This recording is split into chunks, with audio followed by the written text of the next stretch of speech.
All right, we're at the top of the hour. Let's get started. Woo! Hi, everyone. I'm Jeff Toyster. I'm your host today. Our training video club is focused on service recovery. It's based upon the second chapter in my LinkedIn Learning course, working with upset customers. And so hopefully you had a chance to take the course ahead of time. If not, I encourage you to check it out. It will go into way more detail than we will cover today. But I got a lot of really great questions ahead of time from participants who signed up for this webinar. And so we're going to dive right into it. So first, there were a couple of questions that were, I think, a little bit more of a review of chapter 1. Maybe I should start there. The way the course is divided, it looks at working with upset customers from 3 phases. The first phase is actually the middle phase, where the customers in front of you are on the phone or email or chat and they're upset. And we already covered that in a previous training video club. So I don't want to cover too much ground there, but that's really the during. The second chapter, the one we're focusing on, is what do you do afterwards? Okay, the customer's upset, you somehow resolve the situation, maybe, but now you want to recover from that and re-earn that customer's business. Also learn from the situation so that maybe you can prevent future customers from preventing this as well. And that's the third chapter in the training video club, in the course that we're not covering today, which is preventing angry customers in the first place. Wouldn't that be nice to do? Let's just make sure we don't have upset customers and then we don't have to worry about this. And so there are some techniques later on in the course and you can keep watching those. But today, we're going to focus on service recovery. So I did get a couple of questions that I think are more so review. So I want to touch on them very quickly. If I mispronounce your name, I apologize. I'm doing the best I can. Hopefully I get it right. So I had a question from Lara. And the question was how to show empathy to a client who isn't necessarily correct. And we covered this in chapter 1, the very first training video club we did, where a customer might be really wrong about something. If you watched the course, you saw this customer's really angry about a latte. And how do you deal with that? So the quick answer, and you can see more in the course, is we shift our mindset from showing the customer they're wrong, which is really unproductive, and helping the customer be right. And there's a whole video on that in the course on how do we move away from argument and move away from contradiction and just help the customer become right. So if you watched the course, you found this customer really angry about the latte, and the barista in his heart, you knew he felt he made it correctly. The customer didn't like it. So what did he do? When he did it right, he shifted his mindset to making the latte the way the customer wanted it. So that's how you help the customer become right, even when they're clearly wrong. Okay, I want to share a concept with you, and a couple of people asked questions about this. So I'm going to share my screen for just a moment. The concept, it's a bit of a bonus concept. It's not really in the course. It's something I call over recovery. And let me share this with you. So hopefully this graph can make sense once I give it a little explanation. So you think about customers' expectations for any kind of service environment, and most service interactions probably meet expectations. The only challenge is we don't remember service that matches our expectations. It just doesn't stick out for us. We tend to remember things that are better or worse than what we expected. So a service failure it's worse. It's worse than what we would normally expect. So if that's how we end things with the business, then what people will remember, even if we had 10 good interactions and then one really, really bad one, it's the bad one that's memorable. And so that really is what cements our memory. So how can we use this to our advantage? And I really think we can use a service failure to our advantage if we do it right. And it's something I call an over recovery. So Igor asked a question, what makes a good service recovery response? My bonus content for you that's I don't think is in the training course, it's the over recovery. So here's what this looks like. People remember things that are the most different. And there's something called the peak end rule, which is what's most memorable is the biggest gap an emotional swing from one event to another. And the other part is, what is the last interaction we had? So the peak refers to the biggest gap in emotional swing, and end simply refers to the last interaction we had. So look what happens here. The second to last interaction is a service failure, and that's a low. And if we leave it there, the customer's upset. But if we over recovery, we don't just go back up to meeting expectations again, but we go beyond expectations for our next interaction. The gap between the service failure and the over recovery is the biggest emotional swing in the customer's journey so far. And it's also the last one. So that high positive note is what sticks out in a customer's mind. So that's what we call an over recovery. An example of that might be the most common example we've probably all faced. You're dining in a restaurant and the food is maybe it's a little bit late coming out of the kitchen, or it's not quite what you ordered. And the server simply says, "Oh, I'm so sorry about that. You know what? This round of drinks is on me." Now, you didn't expect that, I hope. You were just saying, this wasn't quite right. And the waiter goes, "Let's go beyond that and give you something extra." And so it goes from a low, "I'm kind of disappointed," or "My meal's not quite right," or "It's a little late," to, "Hey, free drinks. This is not so bad." And so it's an example of an over recovery. Anything that you can do to take the customer from an emotional low to an emotional high as quickly as possible, that is how you get them. Now, there was another question that came up. Modife asked, will you recommend giving a free item or a discount to a customer who obviously has an invalid complaint? So just to pacify their anger. In other words, the service failure is either made up or they're angry about something unreasonable. What should you do? And the answer is, it depends. I think I'll go to the Hampton Inn. Hampton Inn used to have this guarantee. If there's anything you don't like, the stay is free. And so what some customers would say is, "I don't like this." They'd find the smallest little detail. And "I heard a door open in the middle of the night. I'm angry. Free stay." And the Hampton Inn would say, "Well, it's our guarantee. We have to honor it." So I think if your guarantee is really clear, it doesn't matter, even if it's a made up thing, then you have to honor it. But other than that, again, I think it depends. Give your customer the benefit of the doubt. Avoid arguments, especially if what they're asking for is a small thing. I mean, I've seen viral videos where customers lose their mind over an extra packet of ketchup. That's not something we want customers to lose their mind about. Let's just give them the extra packet of ketchup. So if it's a small thing, certainly just give it to them. Don't argue. If it's a bigger thing, I think you have to use some discretion. The other thing I want to give you is, with the over recovery, is beware of this trap. I call it the free dessert trap. So I gave you a restaurant example earlier, and so beware of free desserts. What do I mean by that? Is sometimes in restaurants, if something goes wrong, the automatic response is, "Desserts on us." And you might have an equivalent in your business, whatever it is. I used to work in the hospitality business. And if something went wrong at a hotel, for example, instead of fixing the item that went wrong, the guest would say, my room's dirty. And immediately people would say, "Parking's on us," which is not related to a dirty room at all. So whatever it is in your industry, if you have this kind of free dessert item, here's the problem with automatically giving the free dessert. Your customer may not want the free dessert.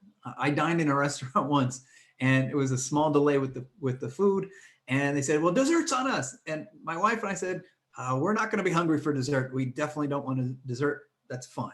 We're okay." "Yeah, well, we're going to give you dessert." And so it was almost like this kind of argument over dessert. And they're like, "We'll give you the dessert to go. We're going to be traveling around. We're not going home. We'll just have to carry it. We don't want it. It will be a waste. Please don't give it to us." And what do? They put it in a box and drop it on our table anyway. So now, instead of a nice thing as a service recovery, it's another reason we're angry at this restaurant. So be careful of the free dessert problem. Give things that are commensurate with the issue to recover from a service problem. And if you automatically give your guests something they don't want, that can create two problems instead. Okay, so we're coming back to this, and let's see if I can bring up my chat window again. If you have questions that you want me to answer, please ask them via chat, or if you're tuning in via YouTube, you can ask them via YouTube comments. I may not be able to get to them during the live webinar, but I will get to them afterwards. So we've got some more questions here. Lauren asked, how do you regain trust after a service failure? So obviously the over recovery is a great way to instantly swing the emotions back to a positive place. But I also think, we talked about this a little bit in the course, time plus follow-up will rebuild the trust. So sometimes in the moment, people are just really upset. They're just going to be upset. They need time to cool off. And we've probably all been there. We've been really upset, even with a friend. Like, we've been really angry with a friend. And then a day later, you talk to the friend again. You're like, hey, I'm really sorry about the other day. It's okay. The time allows us to calm down, the emotions simmer, and you realize maybe it wasn't that big a deal. So allowing the customer to have some time. But the other part is to follow up. So if there's a way to follow up afterwards, a day later, a week later, et cetera, maybe it's a customer who comes to a physical store and you see them on a regular basis. Maybe the next time you see them, let's follow up, and let's follow up in a friendly manner rather than just kind of revisiting everything, rehashing kind of old wounds. Let's follow up in a positive way and like, hey, let's move forward. Even if you have to perhaps apologize a little bit for, so sorry about last time, let's move forward. So time plus follow-up will help regain and rebuild trust. If you kind of ignore it, or you don't follow up, or you don't give customers space sometimes just to cool down, then it might be a little bit more difficult to recover from a service failure long-term. So great question, Lauren. One of the videos in the course was about something called an after action review. And there were several questions around this. So Jenny asked, what is the best way to learn from service failures? And it would be this after action review. So I highly encourage you to check out that particular video. I've got a little tip on that in just a moment. So there's a couple more questions I want to get to that are related to this, and we'll try to answer them all at once. Caitlin asked how to train employees to think more critically about service recovery, since each situation is unique to the customer. And as part of that, I think even if we don't think we did something wrong, I think we can always learn how to do it better when we do an after action review and really take a critical look at a service failure. We should stop for a moment. A service failure is defined through the eyes of the customer. So if the customer's expectations were not met, even if we felt we did everything right, that's technically a service failure.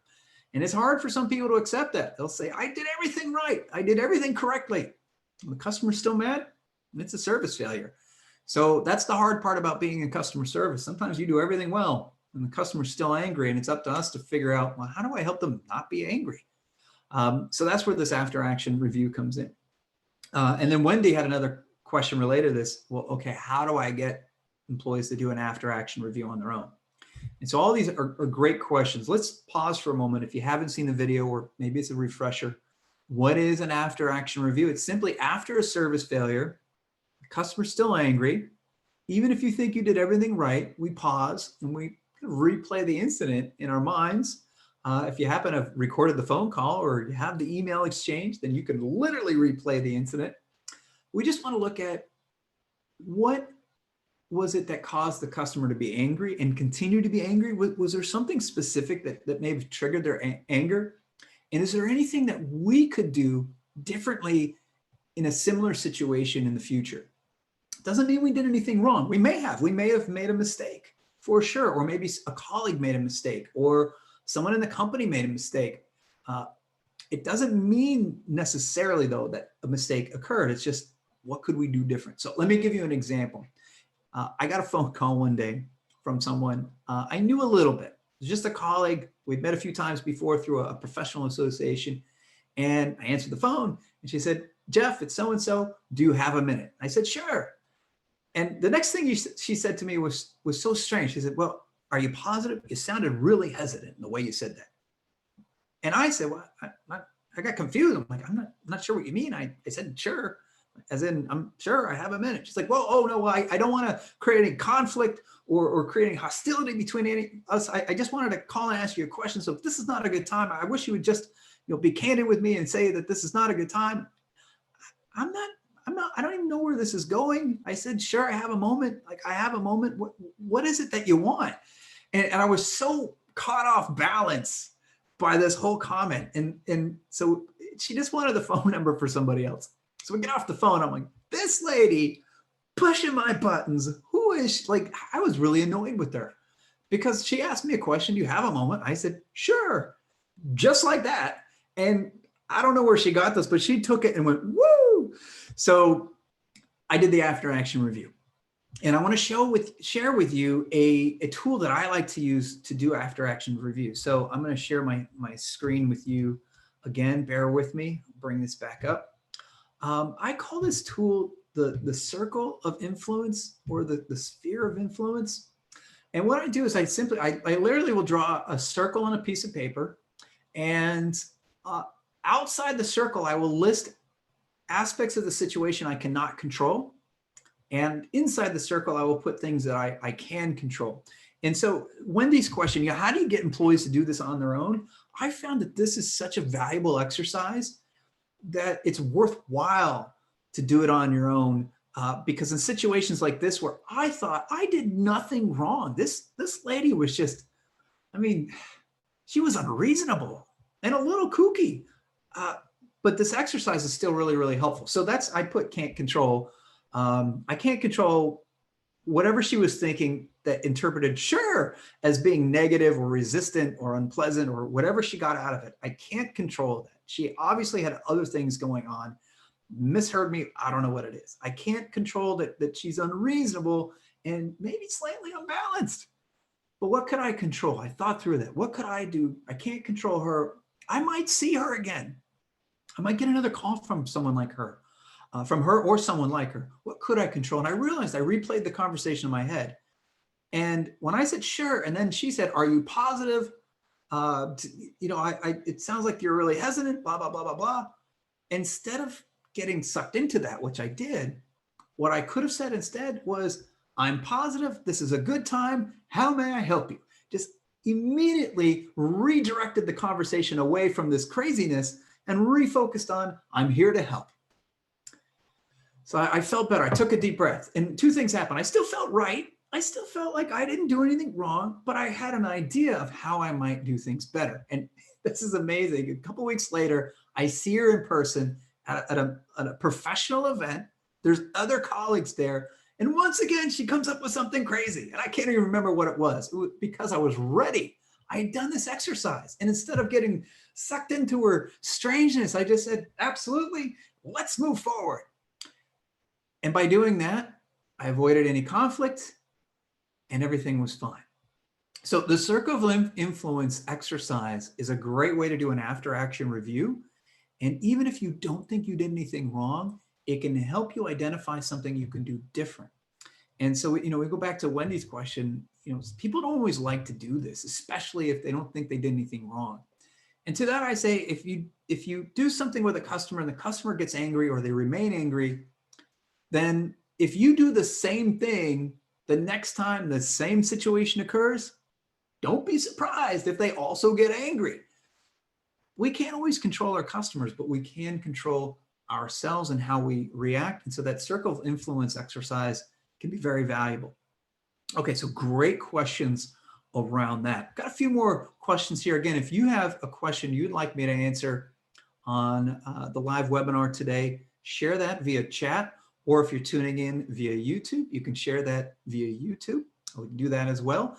I may not be able to get to them all on the live webinar, but I will follow up with you and answer your question, probably in the comments category on the webinar. But we'll find a way to make sure you get that answer. Okay. A couple of questions around this about passing along complaints and then really trying to recover from situations where maybe you're not empowered to do what's right. So we had a great question from Jessica who asked, what's the best way to help or assist an upset customer when you don't have the authority or maybe the access to implement the solution? And I've been there. I used to work in the catalog industry or the online apparel industry. So we would sell, clothing via catalog online, we'd ship them from a warehouse to somebody. And one of the biggest challenges, I worked in the contact center. One of the biggest challenges in the contact center, someone would say, you shipped me the wrong item and I want the item I ordered. And at first, the first thing is, okay, I didn't ship it. Somebody else did. I don't work in the warehouse. Somebody else shipped it. That's a human reaction. Reality is what they meant was you, the company. So you have to get over that initial, you understand what they mean, even though instinctively it puts us on the defensive. So you learn to get over that. But then the next thing is, you got to ship me out the right item. And I might not have the authority to ship out the correct item unless I verify what item they got. Some companies, that's the policy. Sometimes what would happen is they definitely got the wrong item, and the item they wanted is now out of stock. I don't even have it anymore. Oh boy. So I don't have the authority, or I don't have the resources, or I don't have the access to make it right. And that's incredibly challenging in customer service, especially from a service recovery standpoint. So there's a few things that I would suggest, both in the near term or the immediate term, that can be helpful, not perfect, but helpful. And then we'll move on to what do we learn from this, the long term. So in the moment, hopefully we've done some of these after action review moments, exercises in the past, and we know we can focus on what we can do versus what we cannot do. And that's often very revealing. When I talk to customer service managers about empowerment, for example, they say one of the biggest empowerment barriers is employees don't realize what they can do. So using my example, the customer, the item that they want, it's not in stock. So I can't make it magically appear for them. And if I just focus on that, then we might really be in trouble, right? They'll just get angry and angrier. So what I can do though, is I can focus on what's controllable. And I often like to give options, even if they're bad options. Giving customers options allows them to feel a little bit better about their choices. And it feels better than just a flat no. So the options I might give are, well, I'm so sorry, we don't have that item in stock right now. Here's what we can do. I see we're getting another shipment in 2 weeks. So we can back order this for you and ship the correct item out to you in 2 weeks. I'll give you a nice discount to make up for the wait and our error.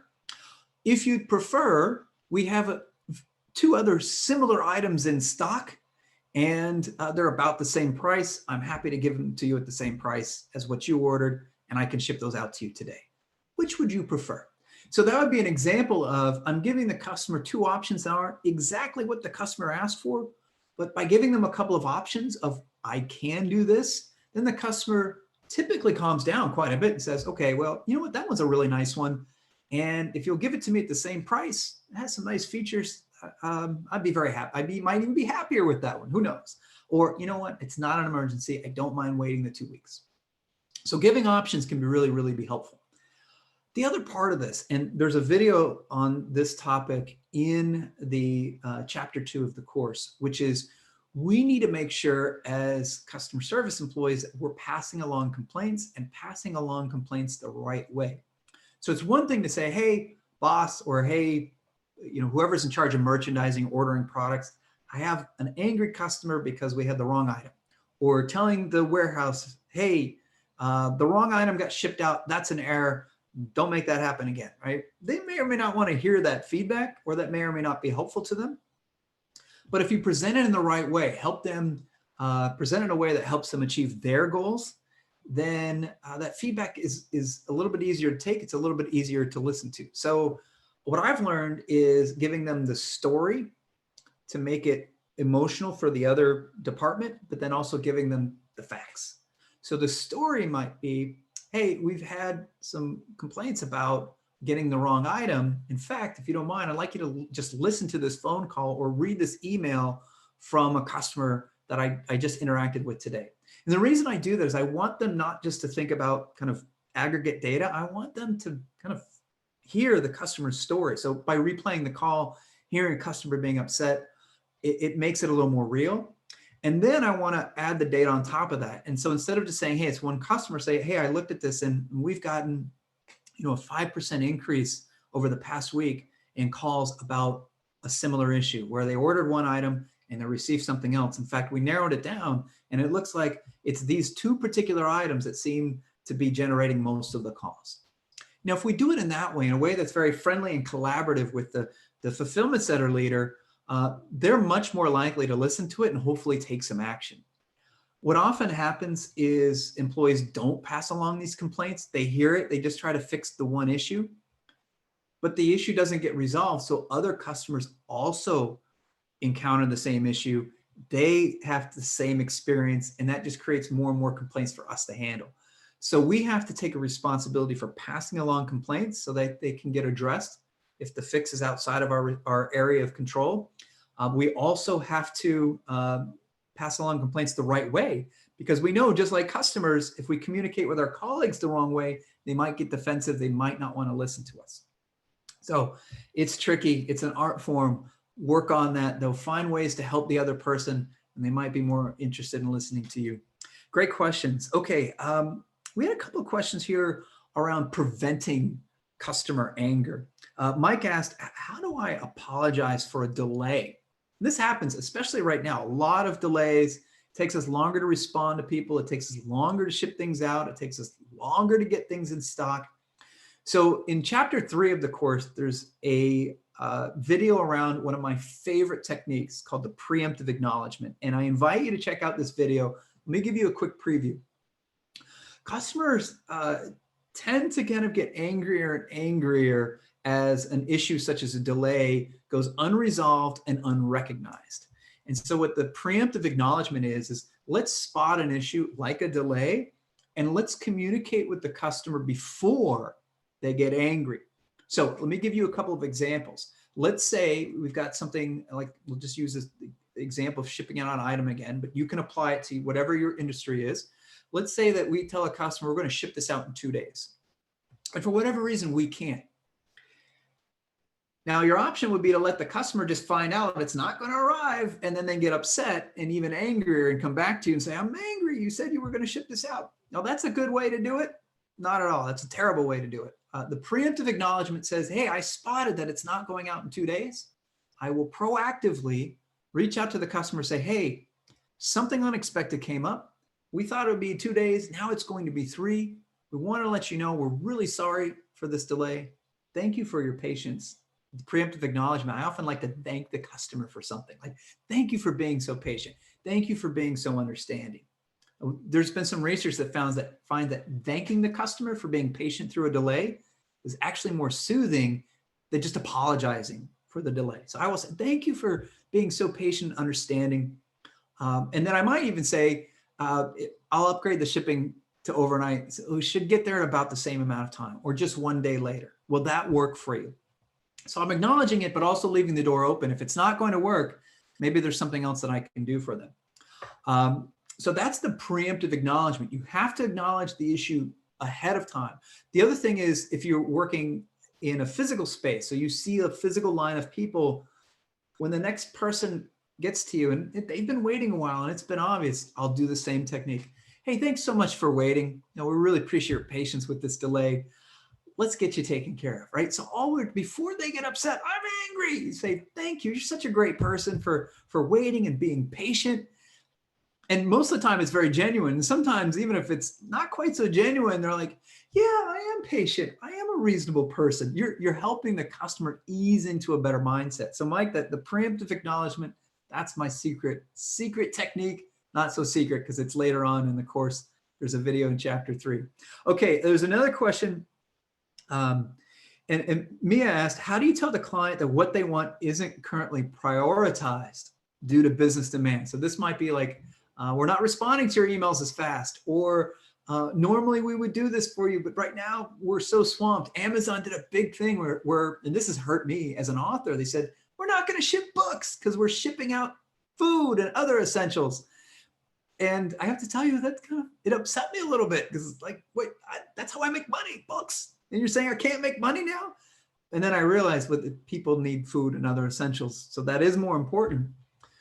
I had to have a moment with that, though. I'll be very honest with you. But to answer Mia's question, though, be careful of trigger words. So don't say it's not a priority, right? Think of a better way to say that, a way that might be more soothing. So I might say, we're focusing on essentials right now. and we're a little slower than normal on some other items like books. Most people, if they're reasonable, are going to hear that and understand that. But you don't want to use words like you're not a priority, or you're not an essential, or you're just going to have to wait and deal with it. All right, we're hitting the 30-minute mark. I got a couple more questions, a couple people I promised I would respond to. So if you have to bail on this because you only gave yourself 30 minutes, I understand. Give yourself permission to tune out. I'm going to continue the recording, but I promised a couple of people I'd answer their questions, and I haven't answered their questions yet. So I'm going to keep my promise. We'll make sure I get the response in the recording. If you want to stick with it, thank you for your patience. I appreciate it. I apologize for going over, but you're such a great audience that I'm going to keep going with your permission. See how that works? Not so bad. All right. So Sheila asked, how to recover from customers who have had a bad experience and have not come back. And Jennifer asked something, you're retaining upset customers. Now, I think, gave you a few different things. We over-recover, and we give a little bit of time, but then it's the follow-up. And this is really key. If you have customers that maybe you have a subscription service and they haven't come back for a long time, or they canceled their subscription, maybe you track you have a loyalty program. Wow, they haven't purchased from us in a long time. Getting a list of those people, and I like to call. You can email. It's easier to ignore an email. But what I've done before is I call, and then I call, and if I get a voicemail, I just say, hey, this is Jeff. Here's why I'm calling. I'll send you an email. Whatever way works best for you, please respond. I get a lot of responses, and the call is all about, we notice you haven't ordered for a while, or you canceled your subscription. We're just trying to find out why. Your feedback is really helpful to us. It allows us to improve. I don't want to do a survey for this. I'm reaching out to individual customers. It gives me two things. One, I have a chance to recover that person. Just by being heard, often customers will say, this is the reason. And I might even be able to fix that problem for them. And two, I'm going to keep notes on every call I make and what people are telling me, and I can usually spot some themes. So we don't always have the bandwidth to make those calls. At times, I've just made that kind of a regular part of my routine. And you learn so much from those calls with those loyal customers. If you call first and then email, I've also found you're much more likely to get a response to the email than if you just send a cold email. So Sheila, Jennifer, I hope that works for you. Do a follow-up campaign and see if you can learn what drove your customers away and what they'd like you to do to get them back. One more question I promised I would respond to. Walter said, what lessons can we take from service recovery opportunities that we can apply in an increasingly digital environment? This is a huge question. So I'm only going to focus on one area. And Walter, if you're listening, if I missed what you were hoping for, just send me an email or leave a comment. I'm easy to contact, toystersolutions.com/contact. You can even reply when you get this automated email with the recording to the webinar. So here's what I would suggest. I want to focus on social media because that's a digital aspect of service recovery. And online review sites like Yelp, Google My Business, etc., that counts as social media. And so one thing that's interesting about digital is that if a customer posts an angry review on Yelp, Google My Business, or they post something angry about your business on social media, when you respond, and you should, if you have an online review, you should always respond to those reviews, and certainly anything social media, always respond.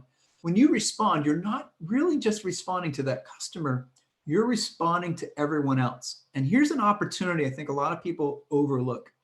Studies have shown that as a bystander, so if I see an employee and a customer arguing, and the customer is really loud and angry, but the employee is reasonable and they're professional and they're polite and they're helpful, studies have shown as a third party who's watching this, I tend to think the customer is being unreasonable, and I tend to respect and empathize with the employee a little bit more. So how does this work with online social media, online reviews?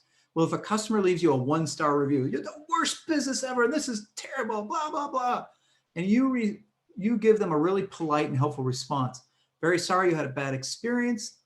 That's not what we're going for here. Here's how to contact me, and love a chance to resolve this. And we want all of our customers to be happy, whatever it is, right? if I'm reading the reviews as a third party, I see this customer going on, and then I see this very polite, non-defensive response from a representative of the business, I tend to think, wow, the business, they're really reasonable. This person's just angry about something. If you look at a lot of angry online reviews, they're usually pretty unreasonable. So you actually make the review seem even more unreasonable by being reasonable in response. So I've actually found it's a huge opportunity. Studies have shown that customers look for negative reviews.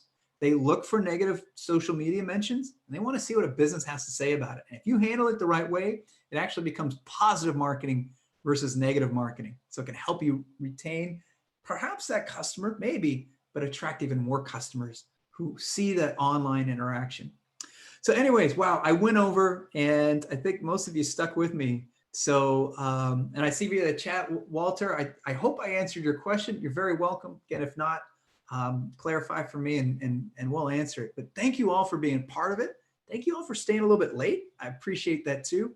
And hopefully I'll see you around sometime. So that concludes our webinar for today.